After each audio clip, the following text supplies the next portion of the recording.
అందరికీ thank you so much అండి ఇక్కడికి విచ్చేసిన వాళ్ళందరికీ. యాక్చువల్గా ధమాకా లాస్ట్ డిసెంబర్ 23న రిలీజ్ అయింది. కానీ వెనక పోస్టర్లు వీడియోలు ఎదురుగా శ్రీలీల రవితేజ గారు వీళ్ళని చూస్తుంటే మొన్న 23 రిలీజ్ అయినట్టుంది, ఈరోజు సక్సెస్ మీట్ జరుగుతున్నట్టుంది. నాకైతే అంత హ్యాపీగా అనిపించింది అనమాట ధమాకా వైబ్స్.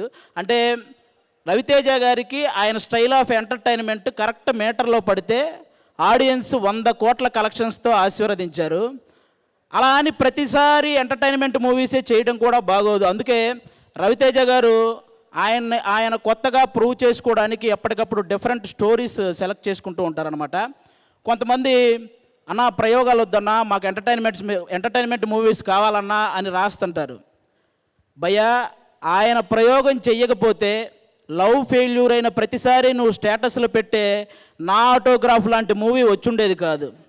ఆయన ప్రయోగం చెయ్యకపోతే నువ్వు బాధల్లో ఉన్నప్పుడల్లా ఇన్స్పిరేషన్ కోసం నువ్వు చూసే నేనింతే లాంటి మూవీ వచ్చుండేది కాదు. అసలు కొత్త వాళ్ళతో ఎందుకు లేని ఆయన ప్రయోగం చెయ్యకపోతే హరీష్ శంకర్ గారు, బాబీ గారు, మల్లేని గోపీచంద్ గారు ఇలాంటి డైనమిక్ డైరెక్టర్లు వచ్చుండేవాళ్ళు కాదు.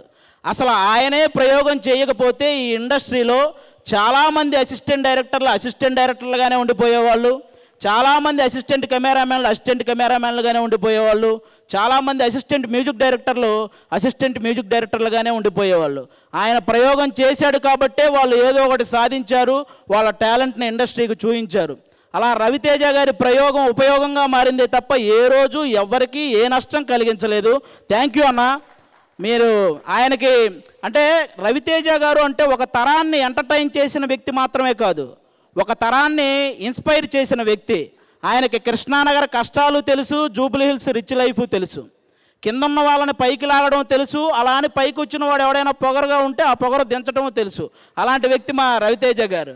అంటే ఉన్న ఊరిని కన్న తల్లిదండ్రులని వదిలేసి వచ్చి ఇక్కడ ఒక పూట తిని ఇంకో పూట తినక పేపర్ల నిండా కథలు పెట్టుకొని బుర్ర నిండా ఆశలు పెట్టుకొని సగం కాలను కడుపుతో తిరుగుతున్న ప్రతి ఒక్కరూ, అలాంటి అవకాశం కోసం తిరుగుతున్న వాళ్ళందరికీ అందుబాటులో ఉండే ఏకైక హీరో రవితేజ గారు. ఆయన ఉండడం వల్లే వాళ్ళ కళలన్నీ సాధ్యం అవుతున్నాయి అన్నమాట. అలాంటి రవితేజ గారితో ఈ ధమాకా సినిమాలో వర్క్ చేయటం నాకు నిజంగా చాలా చాలా చాలా హ్యాపీ అనిపించింది. ఈ ధమాకాలో నాకు అంటే సినిమా అయిపోయిన తర్వాత నేను కూడా గుర్తుండిపోయానంటే అలాంటి క్యారెక్టర్ నాకు రాసిన ప్రసన్న కుమార్ బెజవాడ అన్నకి థ్యాంక్ యూ. అలాగే ఆ క్యారెక్టర్ని అంత బాగా తీసిన నక్కిన త్రినాథరావు అన్నకి థ్యాంక్ యూ.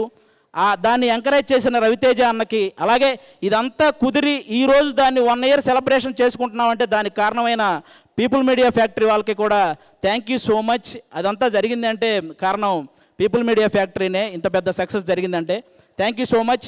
అలాగే లాస్ట్ డిసెంబర్ 23 కదా ధమాకా రిలీజ్ అయింది. అంటే జనరల్గా రవితేజ అన్న నుంచి మీరు కోరుకునేది అంటే ఇప్పుడు నాకు మా హీరో కామెడీ కావాలి అని కన్ఫర్మేషన్ ఉన్న సినిమా కావాలంటే మీరు డిసెంబర్ 30th ఒకసారి వెంకీ సినిమా రిలీజ్ అవుతుంది, అది చూడండి. ఇప్పుడు మా హీరో ఏం చేస్తాడు అనే ఇన్ఫర్మేషన్ కావాలంటే John 13th eagle cinema release అవుతుంది, అది చూడండి. ప్రతి షాట్ ఒక థ్రిల్ ఉంటుంది. అలా ఉంది ట్రైలర్ ఈగల్ సినిమా. మన కార్తీక్ ఘట్టమనేని అన్నకి కంగ్రాట్స్ అన్న, ముందుగా ట్రైలర్ ఎంత పెద్ద సక్సెస్ అయినందుకు. లాస్ట్ డిసెంబర్ 23 నుంచి ఈ 1 year సెలబ్రేషన్స్ వరకు ఈ మధ్య ఈ 1 yearలో మనం చాలా చాలా చాలా గొప్ప విషయాలు జరిగాయి మన ఇండస్ట్రీలో కానీ అలాగే మన దేశం తరపున కానీ ఎన్నో గొప్ప విషయాలు జరిగాయి. వాళ్ళందరికీ మా ధమాకా టీం తరపు నుంచి అలాగే ఈగల్ టీం తరపు నుంచి వాళ్ళందరికీ ఇది ఇయర్ ఎండింగ్ కాబట్టి వాళ్ళందరికీ ఒకసారి మనం హ్యాపీ న్యూ ఇయర్ చెప్పాలని నేను మనస్ఫూర్తిగా కోరుకుంటున్నాను. అలా ఇన్స్పైర్ చేసిన వాళ్ళు ఎంతోమంది ఉన్నారు. అందులో ముఖ్యంగా మనకి ఆస్కార్ అవార్డు అనేది మన చెవులతో వినడం తప్ప చేతులతో పట్టుకోవడం జరుగుద్దా అనుకున్న వాళ్ళకి మనందరికీ ఆస్కార్ అవార్డును పరిచయం చేసిన చంద్రబోస్ గారికి, కీరవాణి గారికి వాళ్ళిద్దరికీ కూడా హ్యాపీ న్యూ ఇయర్ చెప్పుకుంటున్నాను. అలాగే ఆ పాట అంత రీచ్ అవ్వడానికి ఎవరైతే రీజన్ అయ్యారో ఎన్టీఆర్ గారు, రామ్ చరణ్ గారు, వాళ్ళిద్దరికీ హ్యాపీ న్యూ ఇయర్. ఆ పాట థాట్ని ఆ సినిమాలో పెట్టిన రాజమౌళి గారికి very very very happy new year మా టీం అందరి తరపున. అలాగే నేషనల్ అవార్డు అనేది ఎక్కడో హాలీవుడ్ హీరోలకి బాలీవుడ్ హీరోలకి వస్తుంది, మన తెలుగు వాళ్ళకి రాదేమో అనుకున్న టైంలో ఆ విషయంలో తెలుగోడు కూడా తగ్గేదేలే అని ప్రూవ్ చేసుకున్న మన అల్లు అర్జున్ గారు, ఆయనకి కూడా హ్యాపీ న్యూ ఇయర్.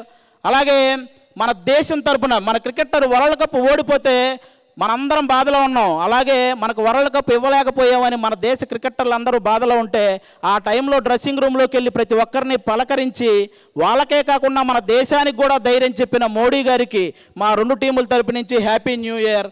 అలాగే చంద్రయాన్ 2 2014లో 2019లో ఫెయిల్ అయినప్పుడు అప్పటి చీఫ్ కళ్ళల్లో మనం కొంచెం కన్నీరు చూసి అందరం బాధపడ్డాం. అదే చీఫ్ కళ్ళల్లో ఆనందాన్ని 2023లో చంద్రయాన్ 3 సక్సెస్ అవగానే చూసాం. అలాంటి చంద్రయాన్ 3 సక్సెస్కి కారణమైన వాళ్ళందరికీ కూడా మా 2 టీముల తరపు నుంచి హ్యాపీ న్యూ ఇయర్. ఇలా హ్యాపీ న్యూ ఇయర్ చెప్పే సందర్భం నాకు తెలిసి ఇంకో స్టేజ్ ఎక్కడ మనకు రాదు.